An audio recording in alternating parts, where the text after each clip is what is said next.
मातम दोस्तों, वाक्षी के समृद्ध भारत विजन के अंतर्गत मैं वरुण कुमार आपका हार्दिक अभिनंदन करता हूं। ऑर्गेनिक एक बहुत बड़ा फ्रॉड है। ये प्रश्न दिन प्रतिदिन हमसे पूछा जाता है।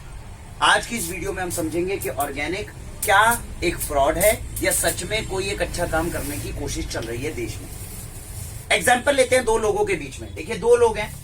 एक इंसान ने ऑर्गेनिक का जो उत्पाद है वो यूज करना शुरू करा। तो जैसे ऑर्गेनिक का उत्पाद करना शुरू करेगा तो उसको अंदर संतोष महसूस होगा। वो अपने घर के अंदर एक अच्छी चीज लेकर आया। वो क्या दावा करेगा अपने परिवार वालों को और अपने दोस्तों को, मैं एक ऐसी चीज लेकर आऊं जिसमें कोई मिलावट नहीं है, कोई no urea, no chemical, no pesticide, ऐसा कुछ नहीं है इसमें। यहीं पर उसके घर में जो दूसरा मित्र आएगा वो ये कहेगा कि भाई तुम ऑर्गेनिक लेकर आए हो, ये बात तो अच्छी है कि यूरिया नहीं खाना चाहिए, केमिकल नहीं खाना चाहिए, पेस्टिसाइड नहीं खाना चाहिए, लेकिन इस बात की क्या गारंटी है कि जो तुम प्रोडक्ट लेकर आए हो जिसके ऊपर ऑर्गेनिक लगा हुआ है उसके अंदर भी ऑर्गेनिक सामान है? इसकी गारंटी क्या है? तो पहले वाला बोलेगा अरे भैया ये ध्यान से देखो, इसके अंदर ऊपर ऑर्गेनिक लिखा है और साथ में क्या लगे हुए हैं? सर्टिफिकेशंस।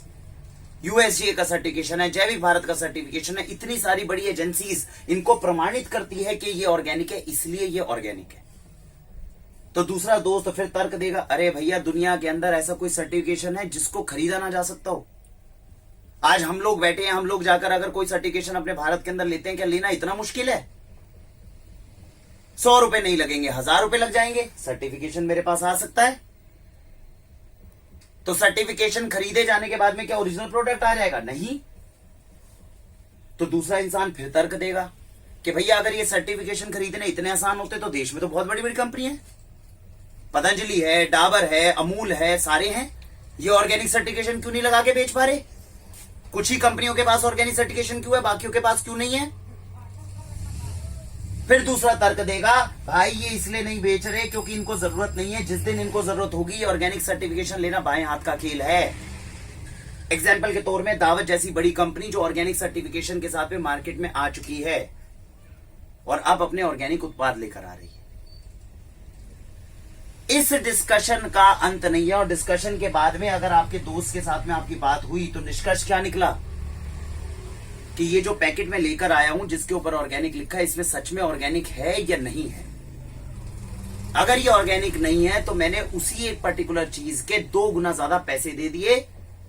जो मिलावटी मैं कल लेकर आ रहा था वही चीज मेरे घर आई लेकिन दुगने पैसे पर आई है, इसीलिए ऑर्गेनिक मेरे लिए एक बड़ा फ्रॉड है।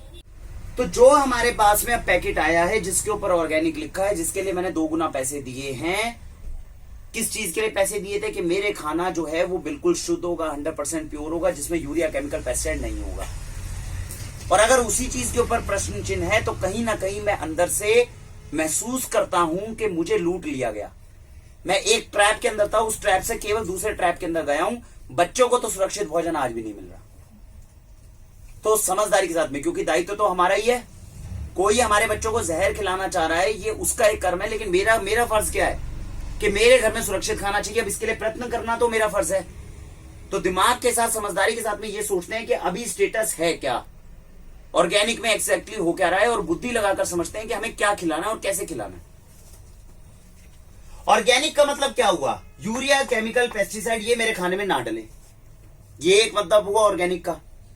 यानी जो नॉर्मल खाना मेरे पास मार्केट में उपलब्ध हो रहा है इसमें यूरिया, केमिकल और पेस्टिसाइड ये 3 चीजें जो है डल रही हैं, बाकी सारी चीजें सुरक्षित होनी चाहिए।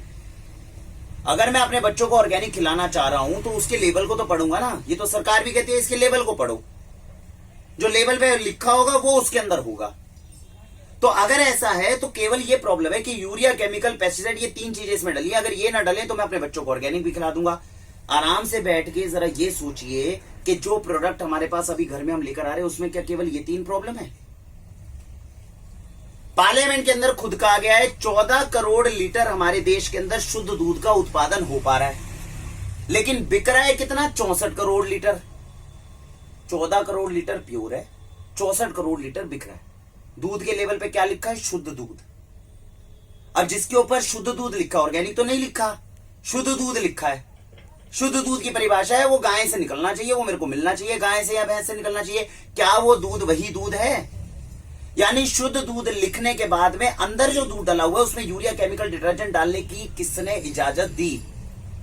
यानी ऊपर के लेवल की महत्वता ऑटोमेटिकली कम हो गई, जिसको कंट्रोल इस देश का एडमिनिस्ट्रेशन भी नहीं कर पा रहा, सरकार भी नहीं कर पा रही, क्योंकि 99% लोग इस गोरख धंधे के अंदर केवल शामिल होने चाह रहे हैं।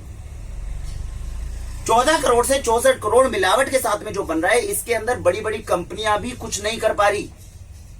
अगर आपको विश्वास नहीं होता, यूट्यूब चैनल के ऊपर सर्च करिए, अमूल का टेस्ट फेल हुआ, मदर डेयरी का टेस्ट फेल हुआ। क्यों फेल हो जाता है? क्योंकि गोरख धंधा करने वालों को यह पता है कि इनके यहां पे कौन सी मशीन है, वो कौन सी टेस्टिंग करने वाली है, और जिस तरह की टेस्टिंग इनको करनी है उसी का तोड़ तो एडल्ट्रेशन के अंदर निकल रहा है।